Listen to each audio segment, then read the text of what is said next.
Welcome to the next installment in AlertFind's webinar series. Today we are talking pandemics, terrorism, and cyber attacks. Is your organization ready for the evolving risk landscape?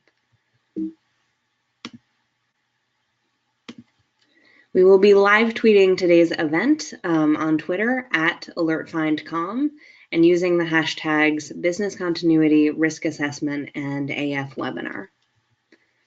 I'm so delighted to welcome back our speaker today, Robert Clark. Robert is a fellow of the Institute of Business Continuity Management, a fellow of the British Computer Society, and a member of the Security Institute. He has extensive business continuity experience, including 15 years at IBM, 11 years at Fujitsu. He has also studied terrorism and counterterrorism at both Bucks New University in the UK and Leiden University in the Netherlands. He is now in his final year of working towards his doctorate at the University of Portsmouth, UK.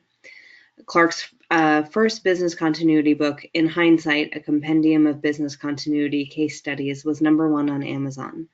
His other publications include Business Continuity and the Pandemic Threat, and the newly released Crisis Management, Is Social Media Its New Best Friend or Worst Nightmare? Bob, welcome back. It's so good to talk to you today. Thank you, Danielle. Much appreciated. It's good to be back. And I will be your moderator today, Danielle Ricci. I'm the Vice President of Marketing at AlertFind. Today, we are going to cover why businesses need to include terrorism, pandemics, and cyber threats in their risk assessment, how to quickly build knowledge about these emerging threats, how to leverage local, state, and national resources, why it's important not to lose focus on smaller regional threats, and how to determine how often to update your risk assessment. So Bob, I want to just jump right in and ask you, gone are the days when businesses just had a handful of risks to worry about. How has the risk assessment landscape changed over the last decade? Well, when I started out in what we now think of as business continuity management, the primary consideration was all about safeguarding IT and electronic data. Now things have moved on, and our appreciation of which business assets we need to protect and what we're protecting them from has very much matured. Now, of the three principal threats that we'll be addressing today, two of them, that's terrorism and the pandemic threat, well, they've been around forever. That said, the threat from terrorism continues to evolve and proliferate. And while we better understand the potentially cataclysmic, I think is the right word, impact that we can now expect from a severe pandemic. Now, the third threat we're going to talk about is from cyberspace. And relatively speaking, that's the new kid on the block. And it's what I would call a persistent in-your-face type of threat, whether you realize it or not.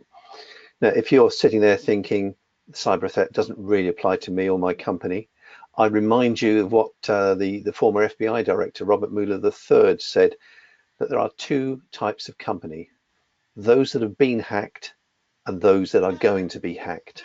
So that applies to us all. The cyber threat is something that, in reality, public and private sectors, and NGOs for that matter, just cannot afford to ignore. And moreover, it doesn't really matter whether your organization is a global corporation or a small, medium-sized enterprise with just a handful of employees. Ignore the cyber threat at your peril. Now, last year it was estimated that around 50% of all cyber attacks targeted small and medium-sized enterprise. That includes one-man and one-woman bands. Now, before we move on, there is one other factor that we should acknowledge in terms of the changing risk landscape, and that's globalization. So consequently, seemingly unimportant events that occur on the other side of the planet can seriously impact our global supply chains, and they need to be factored into our risk assessments. Okay, Danielle? Great. So what's an example of an incident that would cause a disruption to the business? Well, within the context of our theme today, let's start with the cyber threat. When the internet was first designed, very little thought was given to security, which I think is something that's haunted us ever since. This particular slide gives you a brief overview of just some of the key cyber events over the last 50 years. And I'd like to pull out three watershed moments, if I may. Now, the first is 1983, the film War Games. For those of you that haven't seen the film, it's about a juvenile delinquent who managed to hack into the NORAD computers, and he came very close to starting World War III. I believe that the film raised cyber threats profile and put it on the map, so to speak. And in fact, it was 14 years later when a 15-year-old managed to penetrate the Guam US Air Force computers. Not quite so damaging as NORAD, but nevertheless making the point that they're vulnerable. The second threat is taking us on to 2007. The Baltic state of Estonia, which is in the former Soviet Eastern Bloc, that's now part of NATO, it was the target of a massive distributed denial of access attack, which was perpetrated by the Russians. It effectively closed down the Estonian parliament and all the government ministries, plus banks and the media. And the Russians were apparently peeved that Estonia was relocating a bronze statue, which was an elaborate Soviet-era war graves monument, which the Soviets had erected to themselves. Now, observers believe that this state-sponsored cyber attack was one of the most sophisticated ever seen at the time. The final point I want to make a little bit closer to today, and I'm sure most, if not all, the people on today will remember, and that's WannaCry. The ransomware attack, it's estimated it infected close to 250,000 computers across 150 countries. The organizations affected, including some household names such as FedEx in the US and the UK's National Health Service. Now, WannaCry was designed to spread quickly among computers on the same network, then encrypt the files using strong encryption, enabling perpetrators to demand ransom from the users who's had their files effectively closed. It was effective against computers with Microsoft Windows that had not been previously updated with a security patch. So those are some of the key moments. We'll talk more about cyber threat a little bit later on. So can we have the next slide, please, Danielle? Yes, and so this one, this is about the terrorism piece of today's conversation. That's right, yes. Now, terrorism, as I said in my opening gambit, is something which you can trace back centuries, although the name originates from the late 18th century and the French Revolution. It's what was referred to at the time as the Reign of Terror. During the period from June 1793 to July of the following year, close to 17,000 people were sent to the guillotine by the fledgling French Republic. Today, believe it or not, there are over 200 different definitions of what terrorism actually is, and there's not one single one that commands universal approval. And this is before you get into the debate about one man's terrorist being another man's freedom fighter and all that. So consequently, when George W. Bush declared war on terrorism in 2001, there's not an awful lot of people around the world understandably said, so what do you mean? Now, for example, if you consider your own situation, if you find yourself being threatened by the business end of a gun, will you really be asking yourself if the shooter is a psychopath or a disgruntled customer or perhaps a dismissed employee from your company, with a grudge? Or maybe it's a member of a terrorist group. Now, I would suggest that your mind is going to be very much focused on self-preservation. At the end of the day, if they pull the trigger, it doesn't matter who they are or what they are, the outcome will be the same. So what I want to talk about later in this webinar is focus on dealing with the impact of an incident rather than just the cause. Now, the picture that you've got there was taken in Nice in France during the Bastille Day holidays in 2016, that's right. And it's an example of a growing trend of vehicles being used as rams, effectively, being driven into crowds. Now, it can be carried out by a lone wolf terrorist, which are often difficult to intercept, especially when they're not known to the local security services. In this particular case, a lorry ploughed into a large crowd watching a fireworks display. It left around 85 dead and a further 300 badly injured. Today, we're seeing this tactic being used in a number of countries, including the US and various European countries as well. So can we have the next slide, please? Yes. Now, this is very current. You may have seen this or something like this about a week ago. This was an aircraft from Emirates in the United Emirates, I should say, flew in from Dubai, arrived at New York's Kennedy International Airport, and around 100 of the 500 plus passengers and crew on board were showing flu-like symptoms. 11 were subsequently hospitalized, and this may be just an isolated incident, but experts believe this is how a pandemic will spread. Now, if nothing else, What we learned from the 2002-2003 severe acute respiratory syndrome outbreak, or SARS as it's known, that modern day aviation can facilitate the spread of a contagion around the world in a matter of hours. That's not days, that's not weeks, that's hours. And in fact, SARS spread to 26 countries and was proliferating even before the World Health Organization knew of its very existence.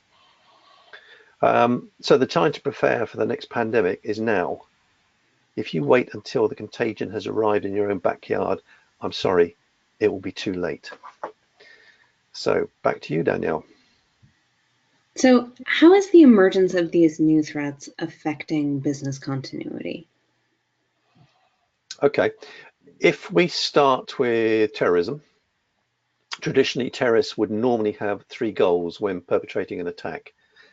That's to maximize the damage to critical assets, maximize human casualties, and thirdly, to achieve those first two goals in the full glare of the media. Okay. However, we've seen in recent times far less emphasis on damaging critical assets, strangely enough.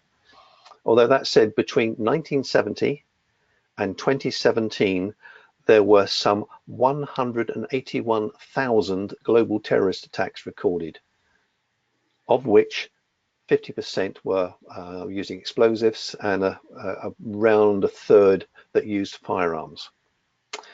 Okay, so terrorists are still using bombs and guns to get to their various targets, but as I mentioned, we're seeing a rise in vehicle ramming into crowds. And in the 43 years between 1970 and 2013, there had been 69 such incidents. In the last 4 years, there have been 80. There have been around 13, I think it is, in the US, 12 in the UK, but in the Middle East, in the West Bank and the Gaza Strip area, there have been over 62 such incidents. Now, the slide you're looking at here is a map. Can you go back one, please, Danielle? Thank you. Sorry, Bob. That's okay, no problem. That's been derived from the Global Terrorism Database, or GTD, as it's often referred. This is maintained by the National Consortium for Study of Terrorism and Response to Terrorism, or short, the acronym is START. It's a joint venture between Homeland Security and the University of Maryland. And there's a URL at the back of the webinar deck, should you wish to take a look at it. It's in the public domain, and you can download the Excel spreadsheet that's there if you wish. There's other information too. I'll be honest, I could spend all day talking about this amazing source of data, but time's not going to permit. So what the map is showing us are all the terrorist events that have occurred in the world between 1970 and 2015. During that time, there were 150,000 recorded attacks. So it's not just about what's happening in the US or the UK or Europe. This is global. Now, up until about 8 years ago, the average number of daily attacks was something in the order of 7 per day. Since 2010, the daily number has been over 30 attacks a day. So as you can see, terrorism isn't going away anytime soon. So can we move on to the next one, please, Danielle? This particular map has recently been released, and this is for 2017 only. So what I can tell you is that in North America, there were 97 terrorist attacks, which represents only 1% of the global total of 10,900 attacks. It resulted in 124 fatalities, compared with a global total of 26,444. As you can probably already spot, that the current hotspots are Syria, Iraq, Afghanistan, Pakistan, and Nigeria is not far behind. Okay, can we move on, please? Now, this slide shows the number of fatalities per year from 1970 up to 2015. And the worst year to date, as you can very quickly spot, has been 2014. There were close to 17,000 attacks and 43,500 plus associated deaths. Now, from 2015 to 2017, we've actually seen an annual drop each year in both incidents and fatalities. However, we are still well above the corresponding 2001 figure, when the war against terrorism was actually declared. So what effect has the rise of terrorism actually had on business continuity? Well, unlike pandemics and the cyber threat, which I'll talk about in a moment, actually, I don't believe terrorism has had much effect. The business continuity management process is resilient, and it has actually evolved substantially since 9/11. So in effect, it has matured alongside the proliferation of terrorism, and therefore it's well positioned to actually handle it. Okay, next slide then, please, Danielle. And I know that you wanted to talk to us today about drones, which is not usually something that comes up in business continuity planning. No, you're right. Drones is something, and in particular, drone swarms is something that does bother me. Now, to date, I believe the record for a drone swarm, that is to say the number of drones simultaneously controlled, it was achieved by the Chinese in a pyrotechnics show that was held earlier this year in Xi'an, and the number I believe is around 1,300 drones. Now, I have to admit that drones can be a great benefit. However, when you hear about incidents of commercial aircraft being involved in near misses with drones, and in some cases even colliding with them, I don't know about you, but that makes me feel rather uncomfortable. Moreover, the thought of terrorists weaponizing drones really concerns me. In fact, it's already happened. In January this year, a Russian airbase in Syria was attacked by around a dozen drones rigged with explosives. Now, the Russians managed to shoot down, I think it was 7 of these using anti-aircraft missiles, and then electronically disabling the remainder. Now, earlier this year, I went to a charity soccer match along with around 72,000 other people. Security on the ground was very tight with, I suppose, almost airport-like arrangements in place, including armed police, sniffer dogs, and so on. Everyone was searched at least twice. Now, despite all that security, that crowd would have been very vulnerable to a drone swarm carrying IEDs, that's improvised explosive devices. Now, the military may well have the capability to down drones in the way that the Russians did, but how many companies that you know of are going to have a battery of surface-to-air missiles at their disposal, or the electronic means to disarm a drone when it's in flight? Not many, I'll wager. So this is a threat I feel we really need to keep our eye on. So all those that have got drones at home that play with them, and I know a lot of people do have them, as I say, there is a downside just to keep in mind on. Okay, ready to move on? Yes, and let's talk about cyber threats. Ah, yes, cyber threats, yes. Now, look, I don't really care whether the people listening, whether you're a one-man or a one-woman band, or you're part of a small, medium-sized enterprise up to about 250 employees, or even a global conglomerate. If you think you're immune from the cyber threat, then I urge you, please think again. With close to something, if you can move on, please. That's it, thank you. With close to something like 700,000 new threats finding their way into cyberspace every day, that's every day, that is one scary statistic. And in fact, 4 years ago, that daily number was around 300,000, which I think is a stern warning that the cyber threat is getting worse. Now, there are some small and medium-sized enterprises. Can you go back? Sorry, not finished with that slide yet. There are some small and medium-sized enterprises that think they're not vulnerable to cyber threats simply because they are small. But just to reiterate what I said earlier, in 2017, 50% of all recorded cyber attacks were against small and medium-sized companies, because they tend to be considered what's referred to as low-hanging fruit, and therefore they're easy pickings. Now, the threats cover a full range of spectrum, from devices, from your smartphones, because they're connected to the internet, right up to mainframe computers and everything in between.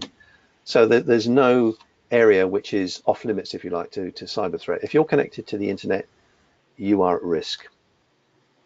Who's likely to be attacking you? Well, in March of this year, Symantec, you may have heard of, very dominant in the cyber security space. They published its annual internet report, and it shows that the global origins of cyber attacks, which I find quite interesting. In third place is Russia, being credited with 6% of all cyber attacks that occurred during the year. In second place is the US with 11%. But in first place with more than Russia and the US combined is China. And that's responsible for 21% of all attacks. So a little bit of food for thought. Okay, can we move on, please?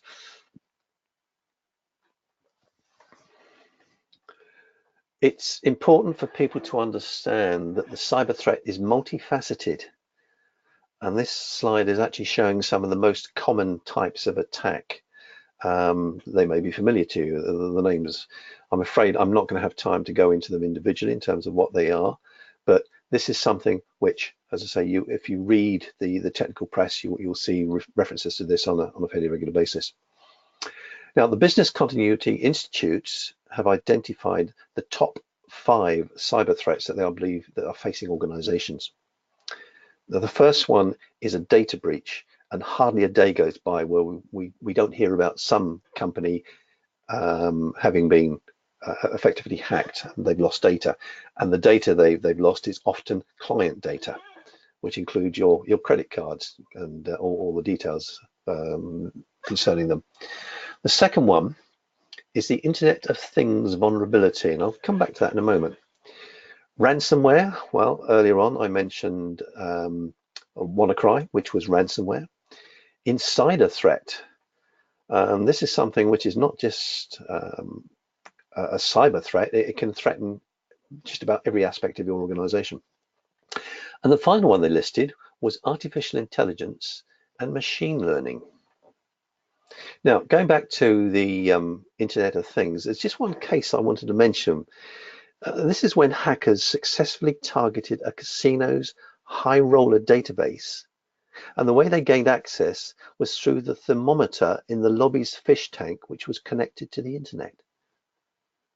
You know, you go through a fish tank to compromise an organization's otherwise pretty tight cybersecurity. You know, it's crazy.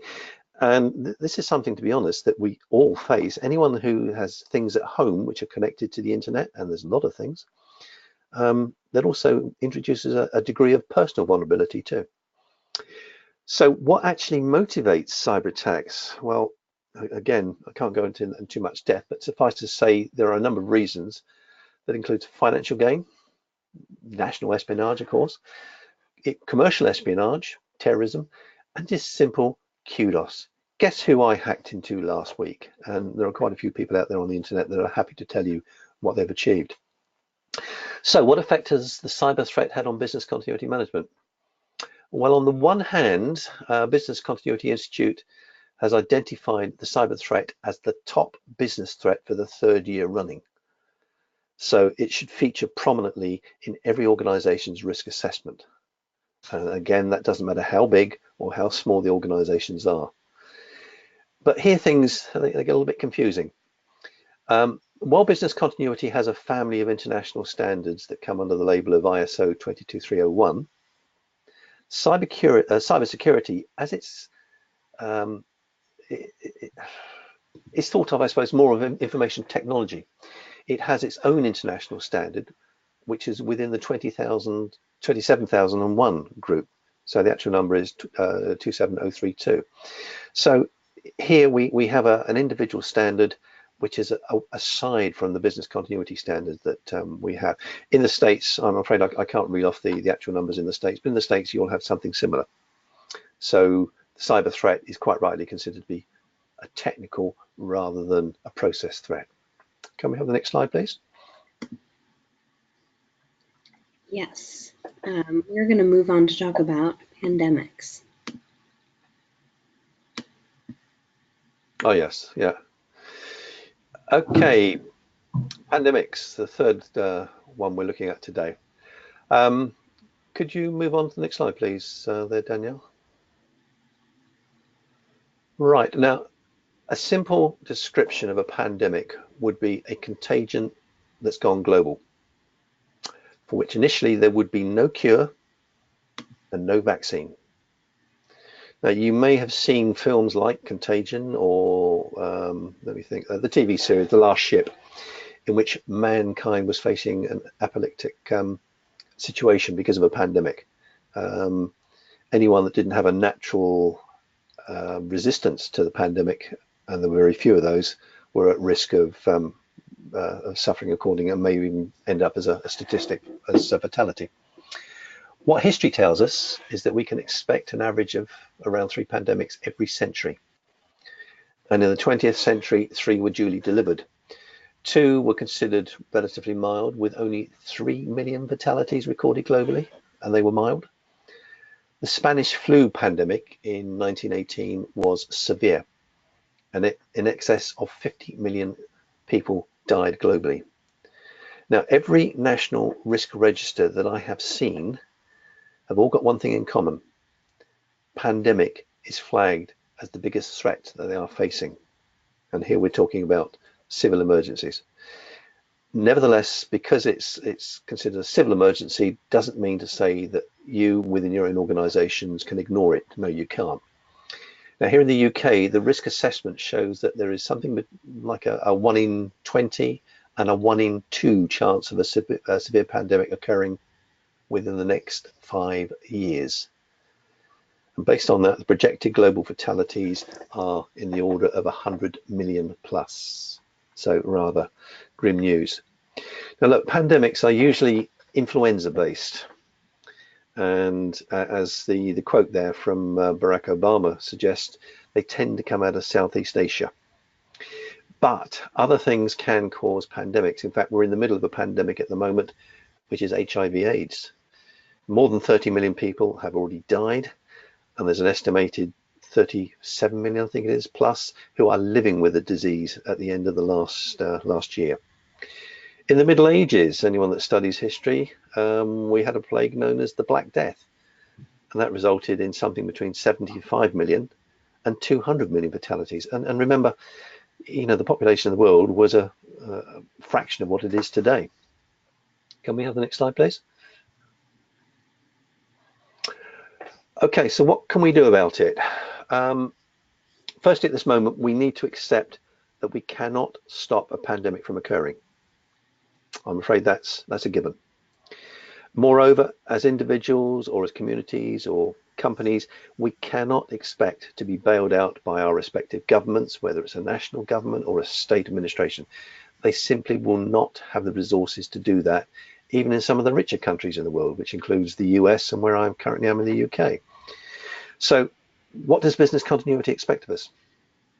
Well, it's a little bit like dealing with the cyber threat insofar as we need to flag pandemics in our risk assessments as a serious concern, but then organizations should be constructing a separate pandemic plan. Now, I don't think I mentioned that, but I would also expect organizations to do something similar for the cyber threat. So remember, we can't stop a pandemic occurring, but we can take actions that will improve the chance of our business surviving while we make the working environment safer for employees. So regardless of whatever the contagion happens to be, whether it's influenza or something else, please do not wait until it's actually reached your area, your country, your backyard, if you like. You know, as I said before, that is going to be simply too late. There is nothing to stop you starting to build your plan now and even finishing your plan now. But keep in mind that the potential impacts that go hand in hand with pandemics are multidimensional and will invariably not just affect your workforce, they are going to affect your suppliers and your customers too. So if you've got long supply chains, then be aware of the fact that they can be affected to your detriment. Okay, psychology of risk, I see. Yes. So, Bob, with all of these new emerging threats, how can businesses create a more agile approach to risk assessment? Not an easy question to answer because that depends upon how they are approaching risk assessment today. But generally speaking, what I found is that organizations often look at each risk in isolation. Now, as part of their risk assessment activity, I believe that organizations should focus closely on the collective impacts associated with each risk. So if, for example, you have 5 separate risks, all with low probabilities of occurring, but the consequences of them actually happening could, say, deny you access to your head office for an extended period of time. Now, if you focus on this denial of access, individually, as I say, the probability of it materializing is low. So you may think, oh, it's not worth worrying about. But if you then look at that collectively, suddenly you've got a greater likelihood of losing your headquarters, or maybe the factory that you depend upon, or maybe some other asset which is vital to your business. So consequently, you should look then at considering, looking more seriously, shall we say, at identifying contingency measures to deal with the situation. Okay. So what should organizations be doing that they're not doing already? Well, again, this is related to the last question so much as it depends on what their current approach to risk assessment happens to be. But as part of the risk assessment process, I would recommend that they should be constantly monitoring what is happening in the wider world, such as cybersecurity matters or the pandemic threat. Now, these are not the only threats that they should be considering today, but they're just examples that we've been talking about today. Is there a definitive list of threats they should be looking at? I'm afraid the answer is no. For example, at this very moment in time, we're waiting to see what Hurricane Florence is going to do. Where is it going to make landfall? Which direction is it going to head? And everyone on the eastern seaboard is obviously taking more than just a passing interest in this. But look, if you're in the Midwest, are you really going to be worried about Hurricane Florence or hurricanes in general? Probably not. But your suppliers or your customers might be. So you may need to factor that in your plans to say, well, hang on a minute, we may have a supply chain issue here, and hurricanes could be the cause of it. So don't just say, because we are not going to be directly hit by an event, that it's not going to affect us, because it can. Now, if your country or your state has a publicly available risk register, I would strongly recommend that you plug into that, because you may find that you need to reflect some of the state or federal threats within your own risk assessment. Pandemics one, cyber threats another, terrorism another. But in other cases, you may find that that doesn't really apply to us for whatever reason. And I would urge you to rule them out rather than just rule them in, but put some logic there in terms of why you've actually said that that's not applicable. Okay. There is one other caveat. If you're the responsible person that's got to take the recommendation coming from risk assessment to your manager or to your management team, they may say, we understand what you're saying, but we're not going to do anything. We're not going to put any mitigation in place. We're not going to spend money on setting up contingency measures. That is their call. That's what they're paid to do. But my advice to you is, if that's what their decision is, please get it in writing. As an old manager of mine said, if it's not in writing, it was never said, or it didn't happen. So keep that in mind. So, Okay. Bob, you mentioned, keeping yourself apprised of other growing threats. What are some other global threats that you think are on the horizon that, business continuity managers need to be aware of? Okay. I would suggest that people look at Business Continuity Institute's Horizon survey, risk threat horizon survey that they've got. I'm fairly sure it's available publicly. And in fact, one of the things on there is this climate change that's just come up there. But it's got a whole host of things which people are concerned about. They may not be causing us an issue today, but they could be tomorrow. And climate change, I know Donald Trump is withdrawing the US from the Paris Accord, but there's still evidence around the world of what effects climate change is having on the global picture, if you like. So it is something that's not going to go away anytime soon, unfortunately. So that is something that we need to be aware of. Can we stop it? Well, I think that depends on who you ask. Some people say we're doing too little too late. Others say, well, if we can reduce our carbon footprint, maybe, just maybe, we can do something sooner rather than later. So that's the climate change. What else do we have there? Oh yeah, global water shortage. I believe that before too long, we are going to see wars started over global water shortage. Egypt is threatening to go to war with Somalia. I'm not quite sure how they're going to do it, because Egypt and Somalia do not have a common border.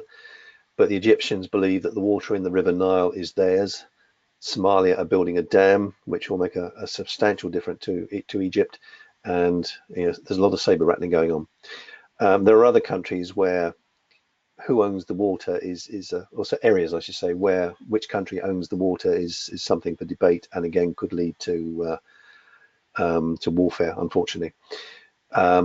Where we see situations, in fact, California at the minute. California has been ravaged this year so far with wildfires.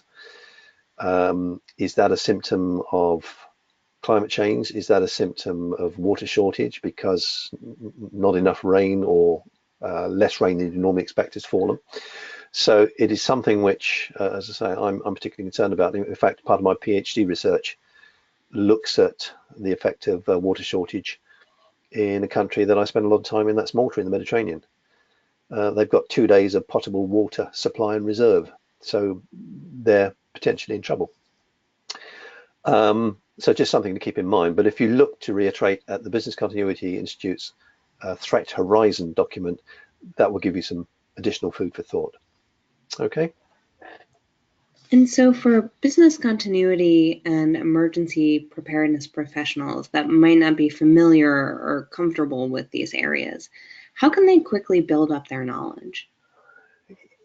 Yeah, this is not an easy core. And the reason is, with most business disciplines, doesn't matter what it is, you cannot turn a relative novice into an expert overnight. Yes, you can organize training for them, but I've often heard that once people have been through a training course, it doesn't matter what they've studied in the academic grinder, they've often asked the question, okay, that's good. So how do I apply what I've learned in practice? So how do I take the theory and make it work? That's not to say that training is not valuable, because it is, but you need to think about the bigger picture in terms of, once someone's been trained, what do they do with the information they have learned? Now look, in the ideal world, I believe you need to work alongside a subject matter expert in whichever subject it happens to be: cyber threats, business continuity, whatever, emergency management, it doesn't matter. Who is a subject matter expert? And if you have someone in your organization, they need to be someone with a primary objective of skill transfer. And that's most important. If they're just doing the job and not teaching, on the job training, etc., then it's a waste of time you trying to work with them, because you're not going to learn as much as you otherwise would. Now, some organizations may already have someone in place that they can turn to. If they haven't, it's worth considering a consultant or a contractor who has the expertise you need. Now, some organizations may say, well, that's going to cost money. Yes, you're right, it would cost money, but you need to look at the bigger business case in terms of, what's it going to cost you if you suddenly find yourself at the sharp end of a massive cyber attack? What's it going to do to your credibility for your organization, etc.? Is this something you could have avoided if you'd have had someone in place at the time training your workforce, what they should be looking for, how they should be reacting, and how they should be behaving? Sometimes it's actually going to save you money by spending money in that sense. So if that makes sense, which I hope it does. Okay, so that's the best advice I think I can give on that.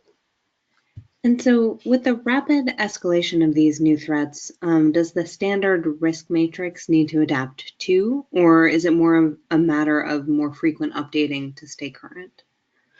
Well, there's absolutely no harm in staying current.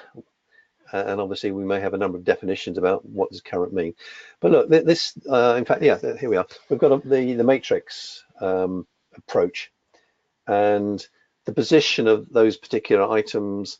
If you were doing it for your own organizations, you may find it changes dramatically. You may find that cyber threat is at the top, and hurricanes, because you're in the middle of the continent, are down at the bottom, or not even on the scale. So don't look at this and think that's what my matrix needs to look at. Okay, but the matrix approach that we have there is just one risk management method that can be used for business continuity risk assessment. As a process, it works. Although, if there are any risk managers who are on this webinar today, you guys and girls are going to know that risk management is not an exact science. So a degree of finger in the air is sometimes required. However, if you're using the matrix approach, that's fine. In terms of frequency, I was looking at a quote earlier today from the Business Continuity Institute's Good Practice Guidelines, and it says something along the lines of agreed methods and frequencies for measurement and review of all stages of the business continuity life cycle, so that means risk assessment, business impact analysis, and so on, should be included within the business continuity management policy statement. Well, that's very useful because that doesn't answer the question that you're being asked in terms of how often should you do it. You still need to guess. But whether you come up with a figure of every 6 months or every 12 months or whatever, I would recommend that there needs to be some scope for flexibility. If you experience some disruption to your organization, what caused it?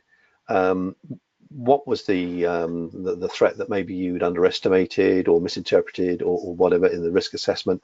And do you need to change your risk assessment accordingly? Alternatively, maybe one of your competitors suffers from a major incident. You may at that point in time choose to revisit your own risk assessment and say, well, hang on, this could happen to us. Let's take a look at this again and reassess the risk and take some appropriate action.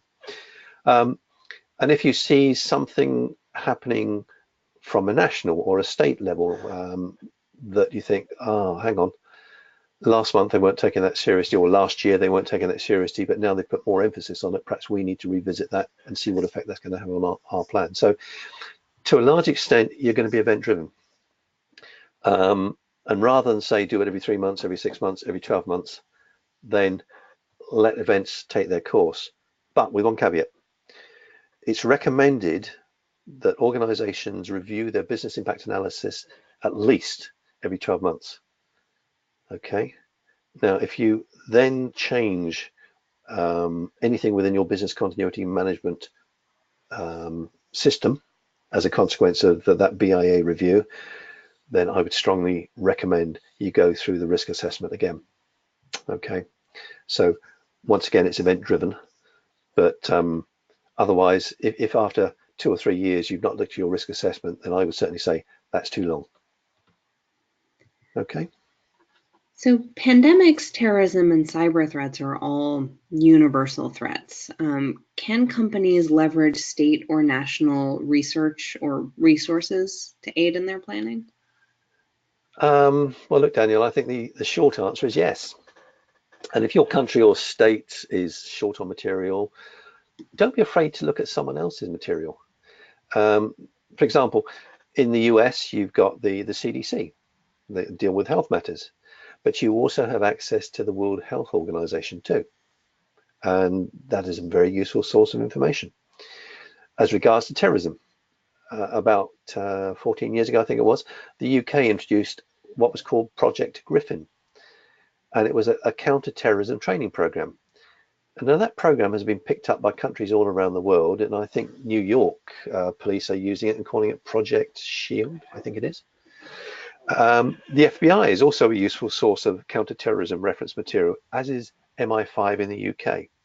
So if you're not in the States, if you're not in the UK, don't be afraid to get onto those websites and take a look at what's there and see what you can actually use. Cybersecurity, again, the FBI has got a wealth of material, as has GCHQ. That's General Communications Headquarters in the UK. That's the eavesdropping department, I suppose, like the National Security Agency in the States. Again, a lot of useful information about the cyber threat that's there. Okay. And Bob, you've provided for us a wealth of additional resources here. I want to put a couple up on the screen for those of you listening right now. We are going to be sending this out along with the recording of the webinar, so don't worry about furiously writing down these URLs. You'll get a nice PDF full of everything. But Bob, are there any of these that you want to talk to specifically? How people should use these resources? Some of them I've already talked about. Global Terrorism Database, the first one there. What I think that people need to consider is, what is, of the three primary threats that we're talking about today, what is it that they're focusing on?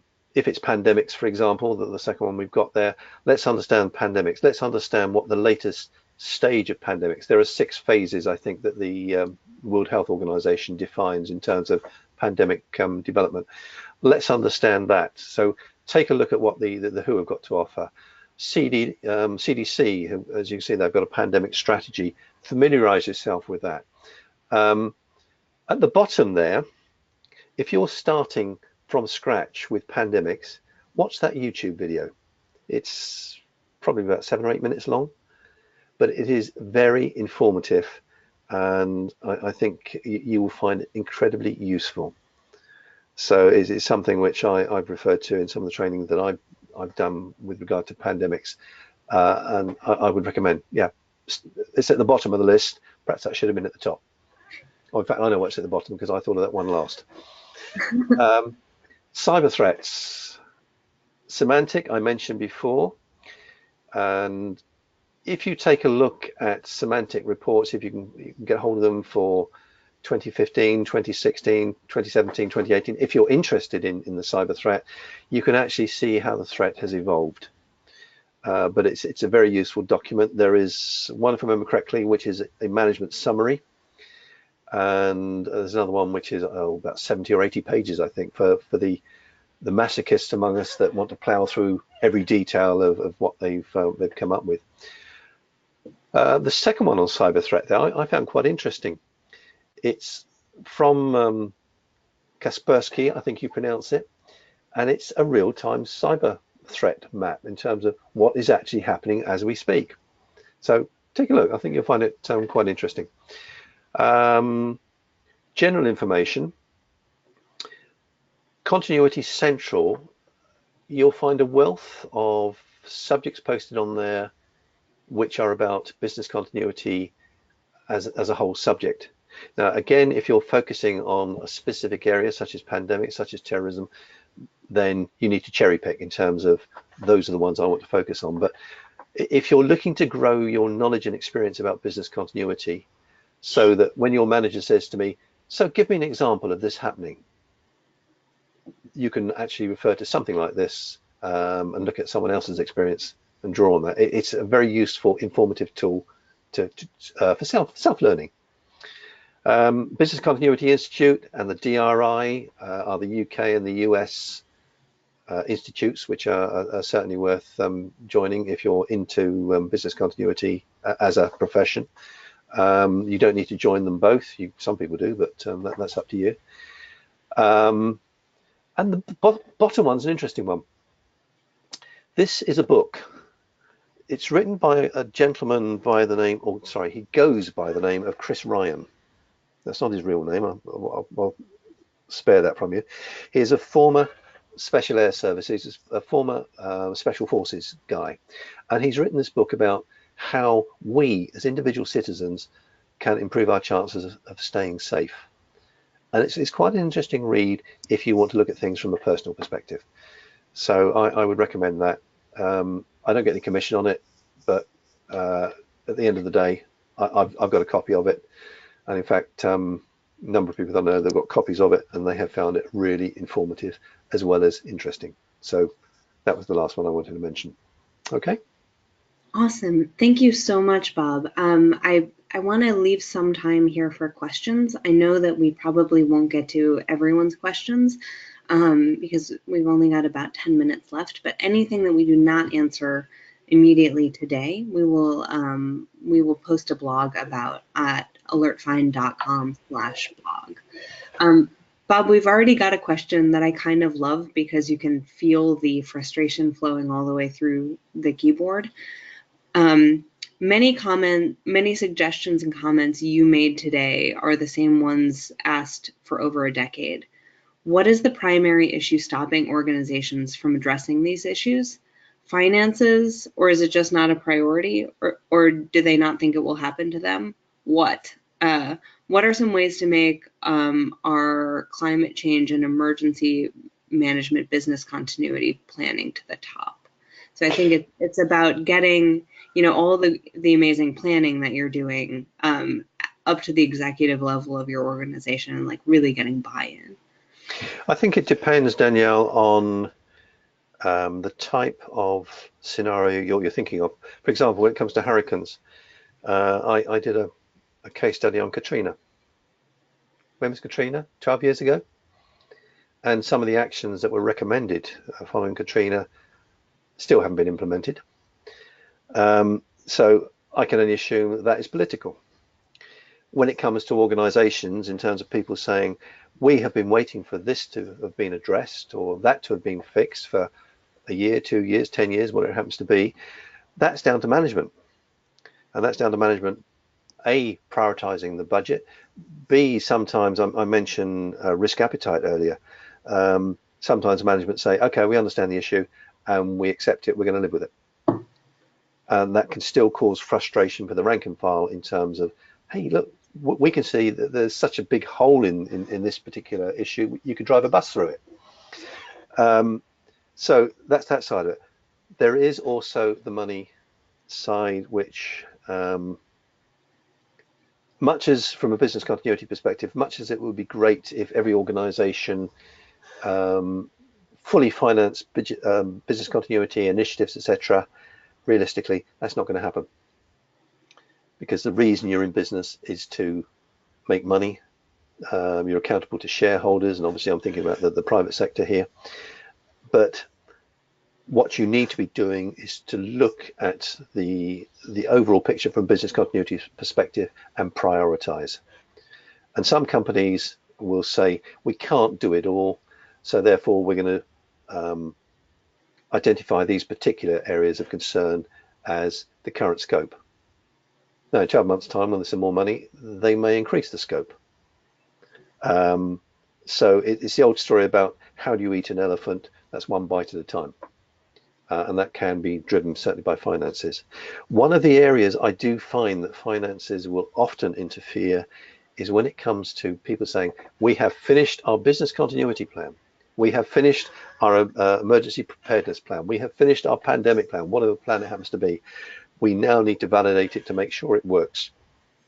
And a lot of organizations will say, oh, we'd rather spend the money on something else. I'm sure it will work. We'll test it if we have a live situation. That is not the time to find that your plan does not work. So these are a number of issues that, yeah, you're right, that they've been kicking around for years. And I think it depends on, in some respects, the politicians in terms of their priorities. It depends upon organizations in terms of where they want to spend the money. It also depends on who is championing business continuity or emergency preparedness within an organization, as to how proactive he or she happens to be and what sort of mandate they have. So it's a series of issues. There's no one answer, but I hope that sort of helps focus the attention in terms of where the problems are coming from. And I think that we've got time for this one other question from the audience. What about electromagnetic pulse risk? Oh, yes. Yeah. Yeah, that's an interesting one. We are talking in terms of radiation from the sun primarily. I gather it is scientifically possible to generate it on the Earth if we so chose, but it is something which there's a lot of research going on that I'm aware of. Within the UK's National Risk Register, it is certainly flagged as a matter of concern. That's a start. It's on the radar, but we need to understand it more. In fact, I don't know if you had the same level of visibility in the States as we had in the UK, but a probe has recently been launched, which is heading towards the sun. And one of the objectives is to help better understand that particular phenomenon. Now, whether that's going to be time-wise the next 4 or 5 years, I don't know. But it's certainly something which can cause us and does cause us grief from time to time with primarily our communications. So if anyone else has any other questions, feel free to drop them into the chat box, and we are going to make sure that they get answered on our blog. But I wanted to take the last couple of minutes to make sure that everyone knew about this amazing business continuity assessment tool that Bob wrote for us. If you go to alertfind.com in the resources section, you will find the business continuity assessment tool. It's a 10-question assessment of your business continuity plan that gives you individualized recommendations to help you find the holes and take your plan to the next level. It's an incredible assessment. There is a lot of great information that flows out the back end, and it only takes 5 or 10 minutes to complete.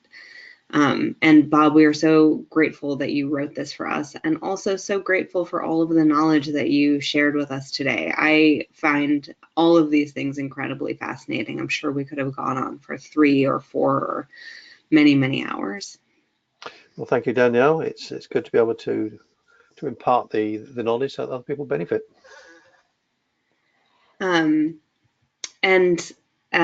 AlertFind, we are an emergency notification system for business continuity professionals. If at any time you'd like to see it in action, you can schedule a demo through our website. You can email me, Danielle Ricci at alertfind.com, or you can give us a call. We'd love to hear from you. If you want to contact Bob, this is his contact information, and we'll also be sending it in a follow-up email. And I want to thank everyone for coming today. We hope to see you next time. Thanks.